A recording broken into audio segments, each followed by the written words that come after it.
ভারতের সবথেকে জনপ্রিয় টেলিকম সংস্থা ছিল ভোডাফোন আইডিয়া, তবে যেন তাদের ব্যবসা ফিকে হয়ে আসছে। ঝুলিতে 1.95 লক্ষ কোটি টাকা ঋণের বোঝা পড়ে রয়েছে, আর হাতে নগদের অভাব।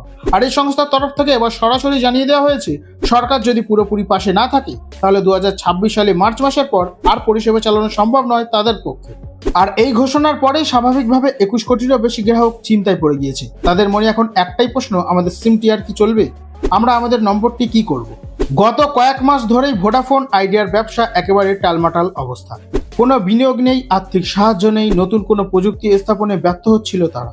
সরকারের পক্ষ থেকে যদিও কিছু সাহায্য করা হয়েছিল, তবে 23,000 কোটি টাকা মাফ করে সংস্থার 49% অংশীদারিত্ব কিনে নিয়েছে কেন্দ্র সরকার। তবুও এখনো 1.18 লক্ষ কোটি টাকা ঋণ বাকি রয়েছে, যা ভিআইকে শোধ করতে হবে। গত 10 মাসে ভোডাফোন আইডিয়া তাদের 1.25 কোটিরও বেশি গ্রাহক হারিয়ে ফেলেছে। জুলাই 2024 থেকে মার্চ 2025 পর্যন্ত প্রতি মাসে কয়েক লক্ষ লক্ষ গ্রাহক অন্য অপারেটরে শিফট হয়ে গিয়েছে।